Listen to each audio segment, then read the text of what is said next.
Imagine your mind as a piece of clay, soft, alive, and shaped by every thought you repeat.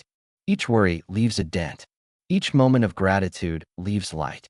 We often think life molds us, but in truth, it's our thoughts that sculpt who we become. If your thoughts are storms, you live in chaos. If they are calm waters, you live in peace. The question is not what happens to you. It's what you let happen inside you. You wake up to notifications, deadlines, expectations, and endless noise that fills the room before you even breathe. The mind becomes a battlefield of unfinished thoughts, regrets, and comparisons. You scroll, you react, you chase, but rarely stop to ask, who's controlling the wheel? We are surrounded by chaos, yet the true storm rages inside. The more we consume, the less we think. The more we run, the less we see. But there is another way, the way of the Stoics. Marcus Aurelius, Epictetus, Seneca, men who lived through war, loss, and power, yet found peace within. They discovered that tranquility isn't born from control over the world, but mastery over the mind. The Stoics teach, you cannot control the storm, but you can control the sail. Their wisdom is not ancient dust. It is a living compass for our modern chaos. In this journey, we will rebuild your inner world, brick by brick, thought by thought. You will learn 10 Stoic lessons to reshape your mind, to guard it, calm it, sharpen it, and free it. By the end, you will not escape the chaos, you will rise above it. Because your mind is your most powerful tool. Master it, and you master your life. Principle 1. Mind Makeover. Your mind is like clay. It takes the shape of what you think, again and again. Most people don't realize they're sculpting their misery with the same thoughts they replay every day. The Stoics believe that every idea is a seed. Plant fear, and you harvest anxiety. Plant gratitude, and you grow peace. If you want a different life, you must first craft a different mind. Begin with awareness. Notice your thoughts as they appear, and choose which ones deserve to stay. Marcus Aurelius once wrote, "The soul becomes dyed with the color of its thoughts." What he meant is simple but profound. The mind is a mirror, reflecting the tone of what you allow inside it. If you fill it with envy, fear, and resentment, that's what you become. But if you fill it with purpose, patience, and gratitude, peace naturally follows. You cannot stop thoughts from arriving, but you can decide which ones to paint your mind with. In an old village, a potter shaped clay every morning. His apprentice complained, "My pots always crack." The master smiled and said, "Because you rush. Clay hardens with patience." The same is true for the mind. Every reaction, every thought, every emotion shapes your inner form. If you rush into anger, your clay breaks. But if you slow down, breathe, and think, your mind solidifies into strength. The Stoic potter doesn't avoid fire. He uses it to harden the clay of his soul. Your mind consumes thoughts like the body consumes food. If you feed it junk, gossip, outrage, negativity, it becomes weak and restless. But if you nourish it with gratitude, silence, and wisdom, it becomes grounded and strong. Start your day with a mental diet. Read something uplifting. Write down one thing you're grateful for. Breathe before you react. The quality of your thoughts determines the quality of your life. Protect your mental table. Serve at peace. Principle 2. The mind's bouncer. Your mind is a fortress. Every word, image, and emotion that enters shapes your inner world. Most people leave the gates wide open, allowing chaos to walk in freely. But the Stoic knows, not everything deserves entry. Just as a castle needs guards, your mind needs boundaries. You choose what thoughts to let in and what to turn away. Peace is not found in isolation, but in disciplined selection. Epictetus taught, if someone succeeds in provoking you, realize your mind is complicit. In other words, no one can enter your peace unless you open the door. We cannot control what others say, but we can control what we dwell on. A Stoic mind is not cold or distant, it is discerning. It listens, but does not absorb poison. It sees the storm, but chooses stillness. In the legends of Rome, There was a soldier named Lucius who guarded the city gate during the night.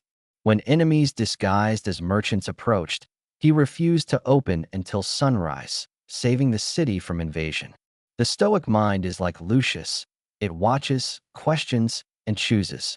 Every idea that asks to enter your mind should be tested. Is this true? Is it helpful? Does it make me stronger? Guard your gate, and peace becomes your fortress. In the modern world, the enemies of the mind are no longer armies. They are algorithms. News feeds, opinions, and endless scrolling invade our inner castle. Practice digital stoicism. Choose silence over noise, truth over trends. Set time limits, curate your inputs, and spend time in real reflection. Every moment you protect your attention, you reclaim your freedom. Your mind is sacred space. Guard it with courage. Principle 3. Reality check. The world often deceives us, not because reality lies, but because our perception does. We see through the fog of emotion, not through the lens of truth. The Stoics remind us that things are not as they seem. They are as we interpret them. When anger or fear rises, pause and ask, what's real here? The pause is power. It turns reaction into reflection, chaos into clarity. Epictetus wrote, "It's not what happens to you, but how you react to it that matters." Circumstances deceive us by dressing up emotion as truth. When you're insulted, it's not the words that hurt, it's your judgment that they matter. A Stoic mind questions before it believes. It looks at life not through the eyes of fear, but of understanding. Every pause before reaction is a moment of regained freedom. Legend says Marcus Aurelius once faced a violent storm at sea. As the waves crashed, his men panicked. The emperor remained calm, whispering, "If I must drown, I will do so without complaint." His peace silenced the crew. The storm passed. What Marcus taught wasn't indifference, it was perception. The storm outside can only rule you if it becomes the storm inside. The Stoic learns to sail through chaos without letting it enter his soul. When something triggers you, a harsh comment, a failure, a delay, stop and label it. This is just an impression. Your feelings are weather, not truth. Write it down, breathe, and return later. Most tempests fade when seen from distance. Practice the Stoic pause. It's not about suppressing emotion, but seeing it clearly. Clarity is power. It frees you from the tyranny of reaction. Principle 4. The ego trap. Success can be the most subtle form of slavery. When you start to believe the applause, you begin to live for it. The Stoics warned, pride is the mind's most elegant poison. It flatters before it blinds. The ego whispers, you did this alone. But the wise know, everything good is borrowed, from fate, from time, from others. To remain humble is to remain free. Seneca wrote, prosperity is a more severe ordeal than adversity. Anyone can endure hardship. Few can handle success. Adversity builds endurance, but prosperity tests integrity. When life rewards you, remember it's a loan, not a possession. The Stoic celebrates quietly, without attachment. To rise without arrogance is the highest art of the soul. When Roman generals returned victorious, a servant would whisper behind them, Memento mori. Remember, you are mortal. It was not to diminish glory, but to preserve the soul. The Stoic remembers this in every victory. Success is fleeting, character is eternal. The moment you forget humility, you lose sight of wisdom. True greatness is silent. It doesn't need witnesses.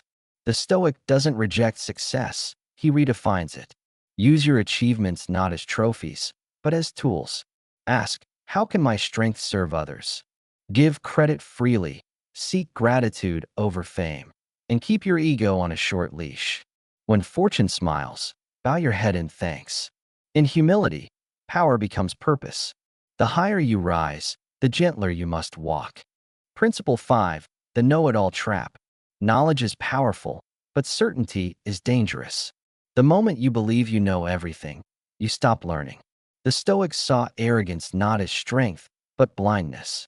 A wise mind is not a full cup, it's an open one. When you say, I don't know, you invite wisdom to enter. Curiosity is humility in motion. The mind that kneels before truth will one day stand above ignorance. Epictetus said, "It is impossible to learn what one thinks he already knows." These words slice through pride like light through fog. The mind that assumes it knows has stopped listening. True wisdom is quiet, observant, always questioning. Every person you meet, every moment you live, carries a hidden lesson. The Stoic keeps his mind open, not empty, but ready. Once, a proud student asked a Stoic master, "Teach me everything you know." The master handed him a cup of tea and kept pouring until it overflowed. "Why do you spill it?" shouted the student.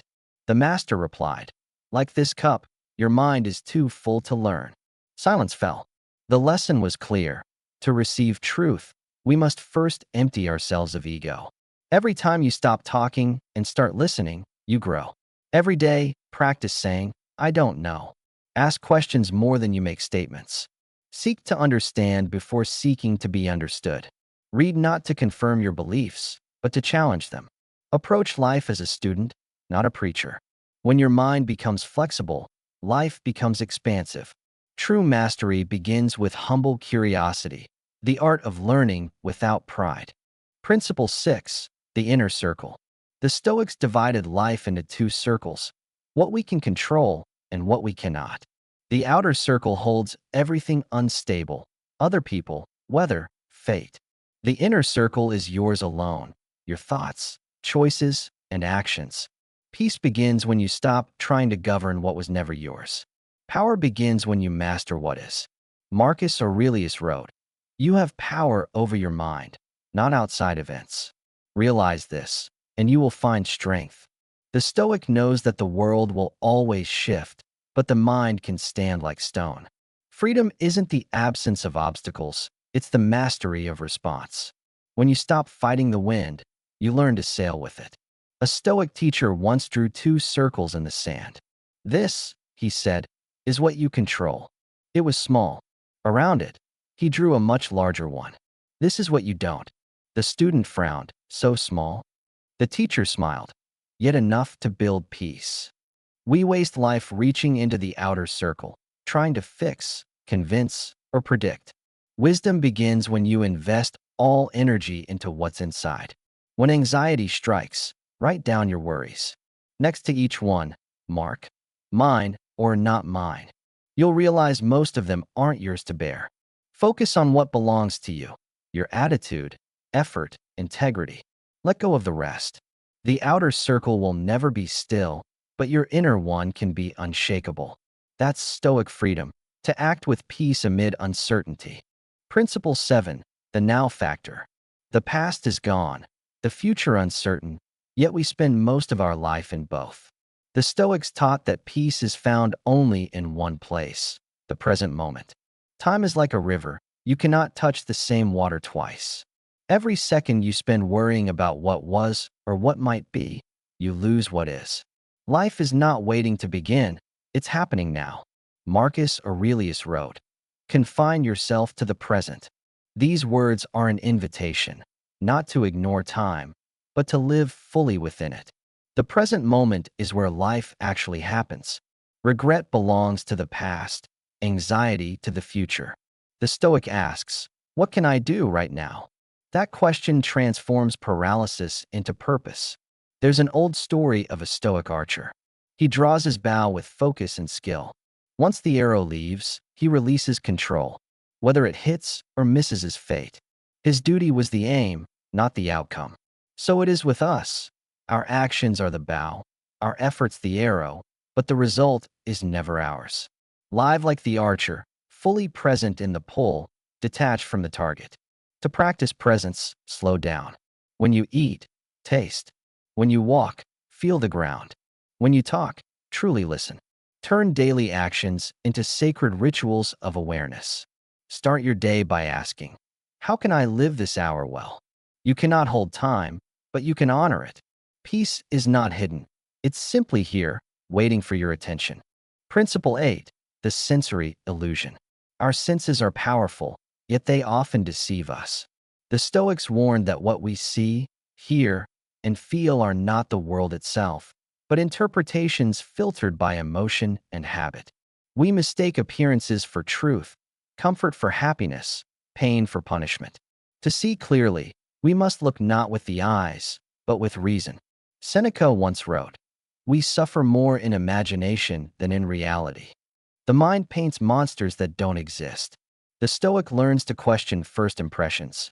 Is this true, or just how I feel? Reason is the eye of the soul. When you look through it, the world becomes clearer, not softer, but truer. Plato told of men in a cave, mistaking shadows for reality. The Stoics continued that legacy, to turn toward the light of truth. In our world, shadows are digital, screens, opinions, appearances. We stare so long that we forget to look beyond. The wise step out of the cave, not to reject the world, but to see it clearly. Truth requires light and courage to face it. Next time you feel anger, fear, or envy, pause. Ask, is this true or only how it feels? Step back from your senses. Observe like a scientist. The mind's power lies not in reacting, but in examining.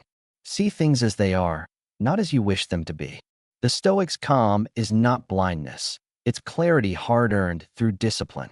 Principle 9, the focus formula. To be everywhere is to be nowhere. The Stoics believe that attention is the soul's currency. Waste it, and you lose yourself. Modern life pulls us in 1,000 directions. Notifications, deadlines, distractions. But the mind cannot serve two masters. Focus is not a luxury, it's survival. Choose one thing. Do it well. And in that act, you reclaim your mind from the noise. Seneca wrote, "To be everywhere is to be nowhere." In his time, it meant busyness. In ours, it means overstimulation. The Stoic mind is like a laser. It cuts through chaos by staying still. The more you scatter your attention, the weaker you become. True power lies not in doing more, but in being fully where you are. A Roman archer once said, "I miss when I aim at too many targets." In our world, we aim at everything: wealth, fame, approval, comfort, and hit nothing. The Stoic archer aims only at virtue, for that target never moves. When your purpose is clear, distractions lose their power. Focus is freedom. It makes life simple again. Guard your attention like sacred ground. Before you start a task, remove every distraction. Silence your devices. Breathe. Begin with intention. This is Stoic deep work, doing one thing with your full soul. The reward is not speed, but serenity. You finish not exhausted, but expanded. When your mind is focused, your life follows. Principle 10, the quiet power of restraint. The world praises noise, loud opinions, constant movement, endless expression. But the Stoics found power in the opposite: silence, restraint, control. Restraint is not weakness, it's precision. When you stop wasting words and impulses, every action gains weight. The quiet mind is not empty, it's disciplined. Marcus Aurelius wrote, "Be tolerant with others and strict with yourself." Restraint begins within. It's not about suppressing emotion, but mastering it. The Stoic mind holds its fire until it becomes light. Those who control themselves control the world. In stillness, power gathers. A warrior once asked a Stoic monk, "What is strength?" The monk handed him a sword and said, "Hold it still." The warrior trembled. Minutes passed. His arms shook. Finally, he dropped the blade. The monk smiled. Strength is not in striking, but in stillness. Every day, life tempts us to swing wildly, in anger, pride, or greed. True mastery is holding the sword without using it. Before you speak, pause. Before you act, breathe. Ask, will this serve peace or pride? Restraint is the bridge between reaction and wisdom. In a noisy world, silence becomes rebellion. Practice saying less, doing less, but meaning more. The Stoic path ends where it began, not in chaos, but in calm mastery of the self. 10 lessons. 10 chisels shaping the same masterpiece, your mind. You've learned to mold your thoughts like clay, to guard your gates, to see clearly, to humble your ego, to learn endlessly, to master what's within, to live in the now, to question illusion, to focus deeply, and to act with restraint.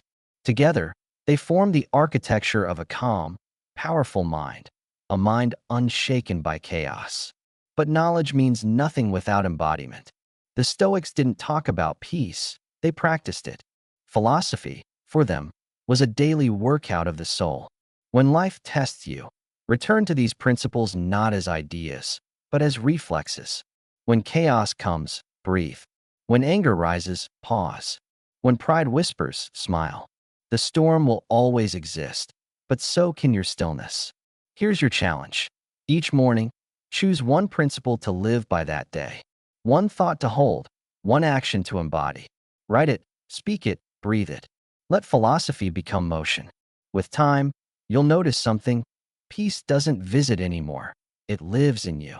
The mind, once scattered, becomes your strongest ally. The Stoics didn't seek to escape the world. They sought to master themselves within it. And that is your miracle. To stand firm while others tremble, to choose peace over impulse, to live fully and wisely. Remember this. Your mind is your most powerful tool. Master it, and you master your life. This is Stoic Miracles, where philosophy becomes power and peace becomes practice.